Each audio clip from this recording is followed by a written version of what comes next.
जी, permutation क्या है जी? A permutation is an arrangement of a finite number of objects taken some or all at a time in specific position. For example, if a hotel waiter has to arrange a fork, a knife, and a spoon on the table, then the possible arrangements are given below. देखिए जी, तीन चीजें हैं हमारे पास। कौन कौन सी? Fock है, knife है और स्पून है। हमने देखना है कि ये तीन चीजें, ये तीन आइटम्स जो हैं, ये वो वेटर जो है वो टेबल पे कितने मुख्तलिफ तरीकों से अरेंज कर सकता है। हमें अरेंजमेंट्स देखनी नहीं, हमें उनका डिस्प्ले नहीं चाहिए होगा, ये तो प्रैक्टिस समझने के लिए आपके सामने रखी गई है। हमें उनकी तादाद पे फोकस करना है। तो यहाँ पे वो कहता है कि first position can be filled in three different ways. पहली जगह कितने मुख्तलिफ तरीकों से फिल हो सकती है? तीन तरीकों से हो सकती है। With any of the fork, knife और स्पून। चाहे पहले नंबर पे फॉक रख लें, चाहे पहले नंबर पे नाइफ रख लें या स्पून रख लें। Have you field first place से विद फॉक? अब आप प्रैक्टिस कर रहे हो। कहता है जी अगर आपने पहली स्पेस, पहली जगह फिल कर ली है, फर्ज किया आपने फॉक पहले नंबर पे रख दिया, अब the second place can be filled in two different ways. अब देखिए फॉर्क आपने रख दिया हुआ है पहले नंबर पे, तो अब दूसरी जगह फिल होने के लिए आपके पास कितने ऑप्शंस हैं? दो ऑप्शंस हैं। वहां पे स्पून रख सकते हो या नाइफ रख सकते हो। आफ्टर फिलिंग सेकंड प्लेस, जब आपने सेकंड प्लेस भी फिल कर ली, फर्ज किया आपने वहां पे स्पून रख दिया, third place can be field only with one way and that is with knife. तीसरी जगह फिल करने के लिए एक ही ऑप्शन बचा। तो आपने इन सबको इकट्ठे रखना था एंड के साथ, तो इन सबको मल्टीप्लाई करोगे। थ्री, पहला ऑप्शन रखने में तीन, पहली जगह फिल करने में तीन ऑप्शंस थे, दूसरी में दो और फिर एक, तो तीन ज़रब दो ज़रब एक, छः हमारा जवाब मिला है। ठीक है। अब इस प्रैक्टिस को मैं आपको इस टॉपिक के साथ सिखाता हूँ, फार्मूला के साथ। हमने ये काम नहीं करना हर जगह पे। मैं सिर्फ आपको यहाँ पे डेफिनेशन पढ़ा दूं पहले, और फिर मैं आपको बताता हूँ कि हम इस टॉपिक को यूज़ कैसे करते हैं। तो ये बेटा जी डेफिनेशन है। कहाँ पे डेफिनेशन है इसकी? ये लिखा हुआ है short question number 3, define permutation. Permutation of n different objects taken are objects where r is less than or equal to 1 is p of nr or npr and is calculated by this formula n factorial over n minus r factorial. थोड़ी देर के लिए मेरी बात को ज़रा गौर से समझिएगा। मैं इस शेयरिंग को यहाँ पे स्टॉप कर रहा हूँ, वो इसलिए कि मुझे चाहिए यहाँ पे वाइट बोर्ड, और उस पे मैं आपको कुछ चीज़ें लिख के दिखाना चाहता हूँ। देखिए बेटा, इसे लिखते कैसे हैं जी? इसे लिखने के लिए पी कैपिटल लिखें, सॉरी, कैपिटल पी। क्या हो रहा है? इसके यहां पे एन लिखना है। ये एन क्या चीज है? टोटल नंबर ऑफ ऑब्जेक्ट्स, कुल चीजें। और इसके लोअर सब्सक्रिप्ट पे lower left, lower right and पे आपने आर लिखना है। ये आर कौन है? ये वो सिलेक्शन है। और आर के बारे में ये बड़ी अहम बात सीख लीजिए कि आर का जो एन से ताल्लुक है ना, वो ये होना चाहिए कि आर एन से छोटा हो या उसके बराबर हो, ये उससे बड़ा नहीं हो सकता। मैं एक सादा सी मिसाल आपको देता हूँ बेटा। फर्ज कीजिए आप कहते हैं जी मेरे पास या किसी बच्चे के पास बैग में 5 चॉकलेट्स हैं। अब आपको ये कहा जाए कि बैग में हाथ डालिए और उसमें से 6 चॉकलेट्स निकाल दीजिए, क्या ये पॉसिबल होगा? क्यों तैयबा? पॉसिबल होगा बेटा? बैग में 5 हों, नहीं सर, नहीं होगा। मैक्सिमम 5 की 5 निकाल सकते हो ना आप एक टाइम पे। तो यही आपको कहना चाह रहा हूं कि ये आर जो है ना, ये आर है उसमें से सिलेक्टेड ऑब्जेक्ट्स के लिए। ये इस एन के बराबर हो सकता है, उससे छोटा रह सकता है, लेकिन उसके बड़ा नहीं हो सकता। ठीक है, याद ठीक। रहेगी ये बात आपको जी। तो अब इसे लिखने का एक और तरीका बताते हैं। अभी मैंने लिखा n P r mean permutation of n objects taken r at time. इसे जो भी लिखते हैं, पी लिख के ब्रैकेट में पहले एन कॉमा लगा के आगे आर, ये भी उसी चीज को लिखने का। अच्छा, इन सब को खोलते कैसे, इसका फार्मूला क्या है? ऊपर वाले नंबर का फैक्टोरियल ऊपर और डिनोमिनेटर पे इन दोनों के डिफरेंस का फैक्टोरियल, एन में से आर निकाल के उसका फैक्टोरियल, ये वो फार्मूला है। देखिए अभी हमने एक एग्जांपल देखी थी, बल्कि एक सिचुएशन देखी थी जिसमें तीन वो हमारे पास आइटम्स थे, वो स्पून, नाइफ और फॉक। तो 6 तरीकों से गिना हमने ना उसे, लेकिन अब देखते हैं ये कुलिया जवाब निकालता है कि नहीं। 3P3 हमारे टोटल भी 3 है, हम यूज भी 3 कर रहे थे वहां। तो कुलिया कहता है ऊपर वाले नंबर का फैक्टोरियल ऊपर और नीचे इन दोनों के डिफरेंस का फैक्टोरियल। तो 3 में से 3 फैक्टोरियल ये लिख लिया जी। तो बच्चों बताओ 3 का फैक्टोरियल कितना होता है? 6। 3 ज़रब 2 ज़रब 1, नीचे 0 का फैक्टोरियल 1। तो ये देखिए जी आपका जवाब वही नंबर आ रहा है जो आपने उस 6। स्टाइल में सीखा था। यानी कि ये टॉपिक आपको बता दिया करेगा कि आपके पास जो काम हो रहा है उसे आप कितने मुख्तलिफ तरीकों से अरेंज कर सकते हो। ये सिलसिला समझ आ गया बच्चों सबको? जी सर। किसी ने कुछ पूछना हो तो पूछे जल्दी से, फिर मैं उस पेज पे दोबारा से जा रहा हूँ। अब हम एक्सरसाइज शुरू करेंगे। सर आपने कहा है वो आर लेस होना चाहिए एन से, तो यहाँ पे इक्वल है। नहीं नहीं बेटे, लेस के साथ इक्वल का ऑप्शन भी है, जरा गौर से देखिए यहाँ पे। यहाँ साइन देखें कौन सा है, लेस देन और इक्वल टू। ये उससे बड़ा ना हो, सिर्फ उसके बराबर हो जाए और या उससे छोटा रहे, ये पॉसिबल है। बड़ा होना पॉसिबल नहीं होगा यहाँ पे। जी सर। क्लियर? जी सर। ठीक हो गया। चलिए जी, अब हम आते हैं जी एक्सरसाइज की तरफ। कुछ क्वेश्चंस आपको करवाते हैं एक्सरसाइज के आज, बाकी बातें बाद में सिखाएंगे। ये 7.2 एक्सरसाइज है जी हमारी। तो ये देखिए कितना आसान काम लगेगा आप लोगों को बच्चों। पहले सवाल में वो कहता है इवेल्युएट द फॉलोइंग, कि इनको इवेल्युएट करो। और देखिए पहले ऑप्शन में क्या है जी आपके पास 20P3। आप ये फार्मूला लिखें जो अभी आपको बताया कि NPR किसके इक्वल होता है? n factorial over n minus minus r. R. इसको हमने कैसे याद रखा है? ऊपर वाले नंबर का फैक्टोरियल ऊपर और नीचे इन दोनों के डिफरेंस का factorial.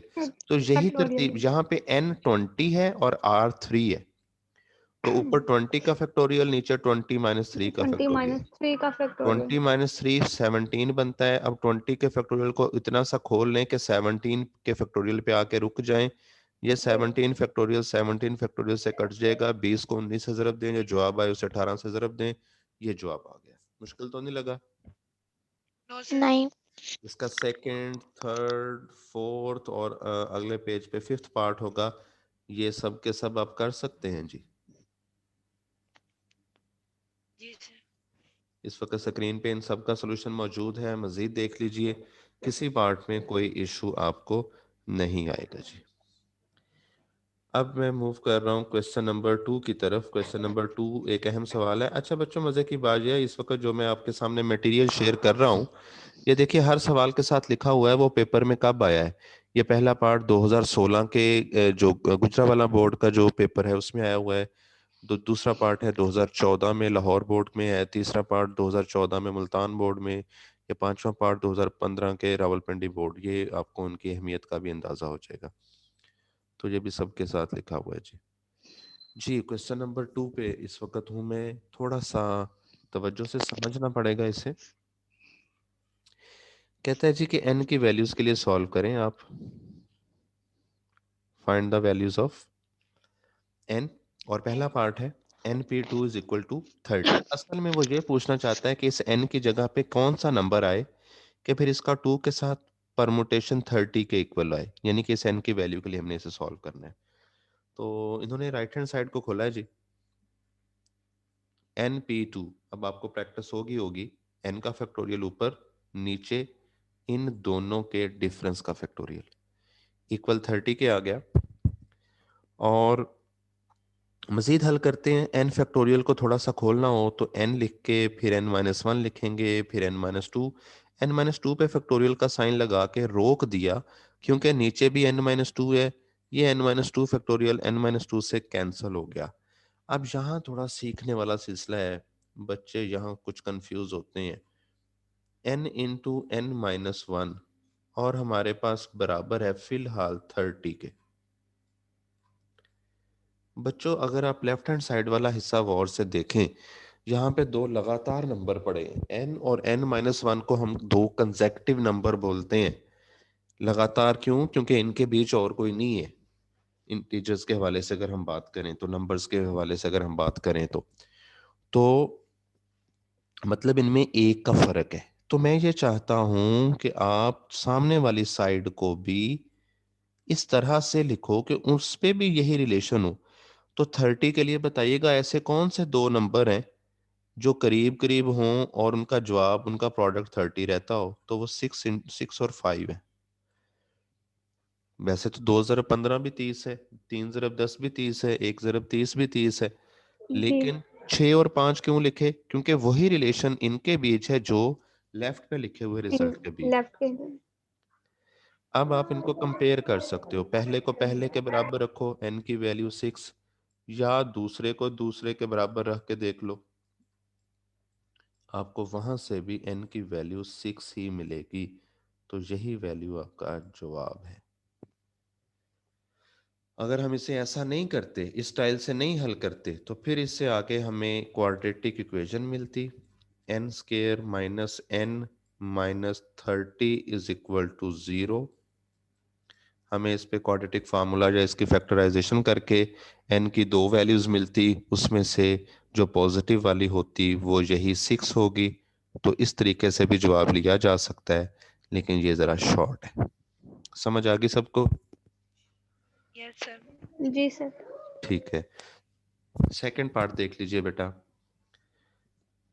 11pn is equal to 11 into 10 into 9। इस लेफ्ट हैंड साइड को खोला जी उन्होंने थोड़ा सा, 11 फैक्टोरियल, नीचे 11-1। अब इससे अगला स्टेप, ये जो आपको एरो नजर आ रहा है, ये बता रहा है कि इस लेफ्ट साइड का डिनोमिनेटर उठा के दूसरी साइड पे भेज दें, ऊपर आ जाएगा। और जो राइट हैंड साइड पे पड़ा था, इसे उठा के यहाँ डिनोमिनेटर पे भेज दिया। ये पोजीशन समझ आ गई, कौन सा नंबर कहाँ पे गया सर है? ऐसा क्यों किया है? कैलकुलेशंस के लिए हमने ना n को लहदा करना है, n के लिए सॉल्व करना है। n वाला हिस्सा लहदा कर लिया, बाकी सारे नंबर इधर जी रख दिए, वो जी सर। कैंसिलेशन में वो कैंसिल हो जाएंगे जरा आसानी से। जी अब देखिए ऊपर 11 के फैक्टोरियल को खोला, उसमें 11 10 9 8 पे फैक्टोरियल, नीचे ऑलरेडी 11 10 9 पड़े हुए थे, ये कैंसिल हो गए, इसलिए इनको इधर लाया था। कैंसिलेशन में जरा आसानी हो जाएगी। उधर रह गया 11 माइनस n जी जी। फैक्टोरियल। अब बच्चों यहाँ तक जो सिचुएशन बनी है कि इस साइड पे ये हिस्से पे मैं मौजूद हूँ। अब मैं आपको ये बताना चाहता हूँ एक रिजल्ट बेटा जी, बल्कि ये लिखा हुआ है साथ में, इसी को समझ लें कि अगर x का फैक्टोरियल y के फैक्टोरियल के इक्वल है, तो इसका मतलब है x और y ही बराबर हैं। बल्कि इसको डबल इम्प्लाइज के साथ बोला जा सकता है इस रिजल्ट को, कि जब दो नंबर्स का फैक्टोरियल बराबर आ रहा है, इसका मतलब है वो दो नंबर ही सेम है। दो डिफरेंट नंबर का फैक्टोरियल तो बराबर हो नहीं सकता। तो अगर आपको दोनों साइड पे सिंगल सिंगल नंबर्स हैं, जैसे यहां भी आपके पास 8 है, उसके साथ फैक्टोरियल है, दूसरी साइड पे आपके पास 11 माइनस n है, लेकिन इस पूरे का फैक्टोरियल डिस्कस हो रहा है, तो ऐसी सूरत में आप दोनों साइड पे फैक्टोरियल का साइन छोड़ के इन नंबर्स को सिर्फ इक्वल डील करें, और यहां से n की वैल्यू 3 मिल रही है जी। ठीक हो गया बच्चों, समझ आ गया सेकंड पार्ट? जी सर। ठीक है जी, हमारे पास 8 मिनट हैं इस वक्त, अभी ये क्लास ख़त्म होने पे। इसका थर्ड पार्ट भी देख लीजिए। NP4 ratio n-1 P3 is equal to 9:1। Ratio से घबराने की जरूरत नहीं होती बेटा, जैसे x रेशो y लिखा हुआ है, इसका मतलब x x, over y. Very good very good, इसका मतलब x ओवर y है। या इसका मतलब हम ये ले सकते हैं x इंटू 1/y। ठीक है, चलिए जी खोलते हैं सारे हिस्सों को। NP4 को खोलना आता है हमें। अब ऊपर n का फैक्टोरियल, नीचे n-4 का फैक्टोरियल। n-1 P3 को सेम तरीके से खोलें, ऊपर वाले नंबर का फैक्टोरियल, नीचे इन दोनों के डिफरेंस का फैक्टोरियल। सिंपल कर लिया, n-4 बच गया। अब मैं यहाँ पे जो बताना चाहता हूँ, यहाँ तक का स्टेप ओके होगा आपका। अब ये क्वेश्चन का साइन, ये रेशो का साइन क्रॉस से कैसे बदला? जब इसकी जगह पे वैसे तकसीम आ सकता है, लेकिन अगर हम मल्टीप्लिकेशन का साइन लगा रहे हैं तो हमें जो हिस्सा नेक्स्ट में है हमारे पास फ्रैक्शन, उसका रेसिप्रोकल लिखना होगा। न्यूमरेटर और डिनोमिनेटर की जगह बदलनी होगी। तो बेटा n-4 ऊपर आ गया और n-1 नीचे चला गया। ये हिस्सा समझ आ गया आपको? सर एक बार रिपीट कर दें। बेटा ये रेशो के साइन का मतलब होता है डिवाइड करना। अगर मैं यहाँ पे डिवीजन का साइन लगाऊं और कभी हम डिवीजन के साइन को मल्टीप्लिकेशन के साइन से बदलें तो आगे का हिस्सा पलटते नहीं फिर। जी। तो ये जब इसको पलटा है तो n-4 नीचे था पहले, अब कहाँ है? ऊपर है। और यहाँ n-1 ऊपर था तो अब कहाँ है? नीचे। ये इसको पलट दिया है। आगे समझ? Yes sir. ठीक है, अब देखिए क्या कैंसिल हो रहा है। n-1 का फैक्टोरियल n-1 के फैक्टोरियल से, n-1 का फैक्टोरियल n-1 के फैक्टोरियल से। सिर्फ इस साइड पे n बचा, इधर ऑलरेडी 9 चल रहा है तो क्वेश्चन सॉल्व हो गया। बोलो जी, यस सर। समझ आ गई है? जी सर। ठीक है, बस इतना ही आज का काम है। कल थोड़ा ज़्यादा करवाऊंगा आपको बच्चों। तो एक तो जैसे ही आपको लिंक मिले, इंशाल्लाह टाइम पे मिला करेगा, तो फौरन ज्वाइन हो जाया करें, क्योंकि हमारी मीटिंग का टाइम स्टार्ट हो जाता है, क्लास का टाइम स्टार्ट हो जाता है। उसके बाद फिर हमारे पास 40 मिनट्स होते हैं, अदरवाइज वो फिर सेशन ख़त्म हो जाता है। तो इसको अच्छे से तैयार कीजिए। कोई मसला हो तो मुझे ग्रुप में पूछ लीजिएगा। अब सर इसका होमवर्क भी करना है? होमवर्क बेटे जी यही है कि आप इसको, जो दो आपके क्वेश्चंस हैं उनको नीट करके रख लें,